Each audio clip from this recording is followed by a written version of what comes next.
Storm clouds are gathering, angry and dark, and perils in every direction. We'll raise the dead. It is about a woman in 1920s West Virginia trying to find her place in that world. She's a very strong and independent woman, and she is trying to make her way and pursue her passion in a place that sort of dictates what who women she should have is been, and who she what was. she's supposed to Yeah. do. You can't even hold it straight. That's right. I'm so scared. I might just take a feet and shoot off your tanker on set. And it's all set against the backdrop of the 1920s Cold Wars of West Virginia. Then culminates in the Battle of Blair Mountain. Yeah. So her purpose and the battle come together sort of in one crescendo. Lightning sparks, and we're storming heaven. You've been wanting to write a I've thing been wanting to about write Cole. a musical for a while, and I have been a That's country some writer music for a while, already. and started working with Tracy Lawrence and Flip Anderson on some music in Nashville before we even had a story. And then I knew that I wanted it to have sort of the mountain music Appalachian flavor. I had gone to school at Virginia Tech near West Virginia, had always been sort of interested in the state of West Virginia and the coal miners and their struggles, and I knew that that was something that would lend itself to musicality and theatricality.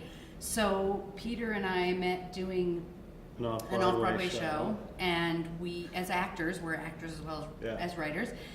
So I needed someone to help me write the book, which is the actual spoken part of a musical.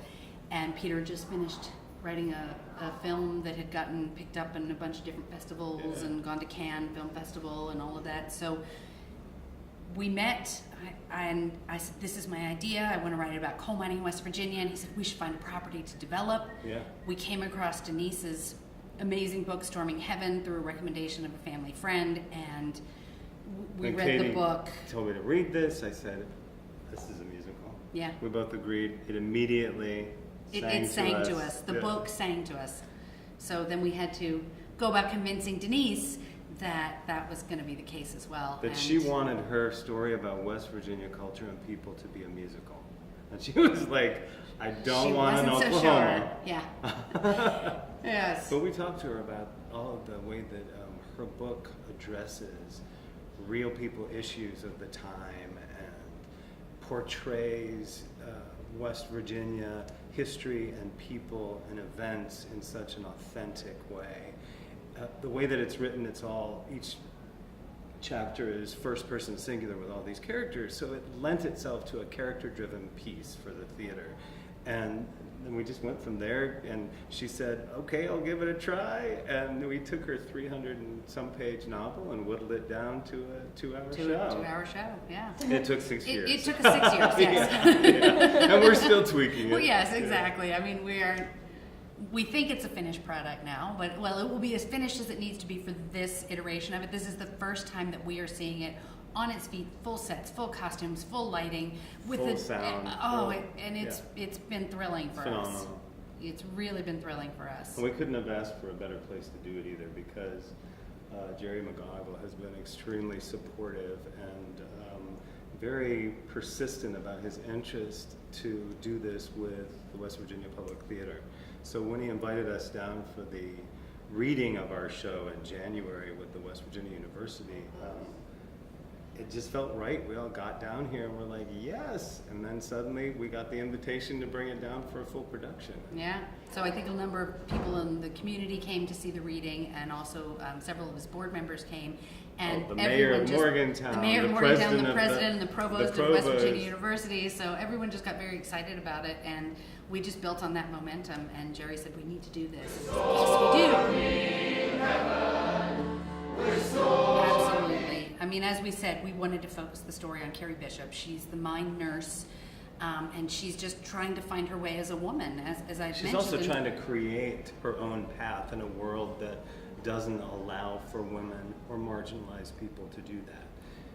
So yes, so that was definitely a focus of our story, and obviously that's very representative of what's happening today with the Me Too movement. You know, we didn't plan it that way; it just happened to be that way. The show is also about, you know, the unions trying to form, the United Mine Workers coming in and trying to unionize the mines of West Virginia, and how they fought struggles just to have basic living conditions that most of us take for granted, Yeah, but. the struggles that are still going on today Mhm. across the country, across the world. I mean, there isn't a week that doesn't go by where there isn't something about coal or the coal industry somewhere in the news across the world. And the fact that, you know, like black lung disease is on the rise, which is staggering now given all the advancements in technology and mining and safeties and everything that have happened.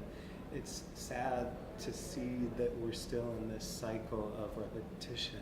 And it's been 100 years. Yes, our story takes place, what, 1920, 1921. So 100 years ago, and so many of the issues that we bring up in here, I think people go, oh, well, that's relevant today. Oh, all right. So that's definitely, it sort of fell into place the way that it needed to, just not with our intent. We were not forcing the subject. Yeah, it just came happened. about and was sort of serendipitous that these parallels have been happening. Mhm. I mean, it's you know, luck of the draw, but it's also like if you're in the zeitgeist and you're working on the same thing from your heart, I think it connects to what's happening. We're storming Absolutely, and one of the things that we wanted to make sure of, especially in this show, is that we are authentically representing the people of West Virginia. I grew up in Southwest Virginia. I went to school at Virginia Tech.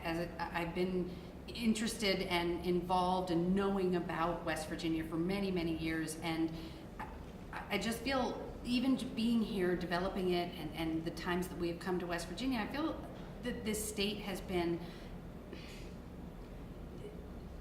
what's the word I'm looking for? It's just been misrepresented misrepresented, by absolutely. stereotypes that really don't even apply, but for some reason people think of the hillbilly Hatfield and McCoy image, and that's all they think. I mean, like, I'm from Flint, Michigan, and when the auto industry left Flint, it left the economy falling out of the state of Michigan. And then Michael Moore did that documentary with Roger and me, and I used to tell people I was from Flint. They'd say, "Oh, do you eat rabbits?"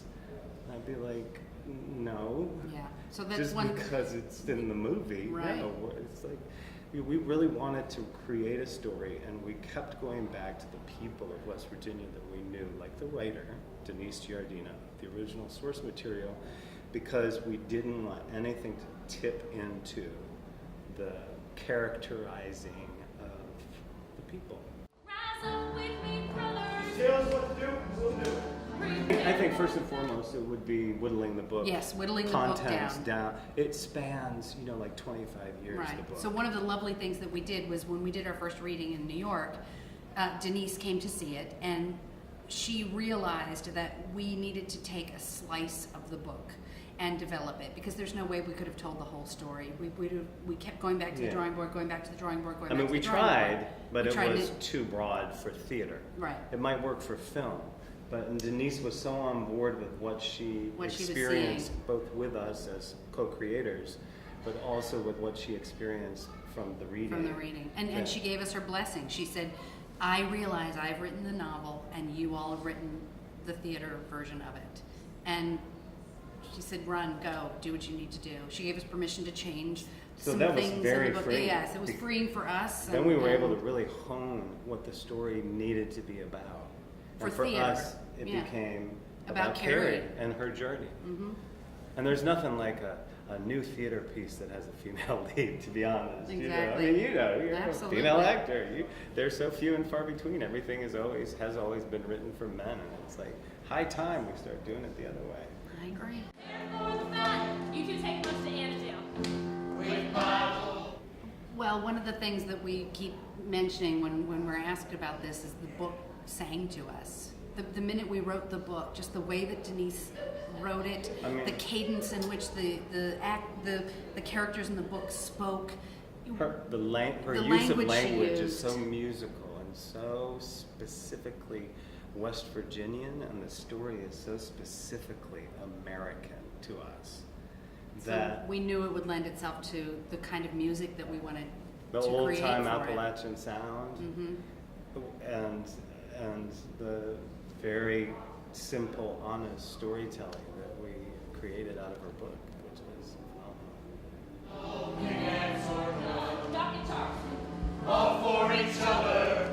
Come see it. It's a slice of West Virginia history, but it's told in a very theatrical way, and The music is awesome. the music is fantastic. The story, while heavy, it is also uplifting because it gives you hope. Yeah, it you does. know? And stay tuned because we're Broadway bound, I know it. I agree. And you saw it here first. Yes, Boom. exactly.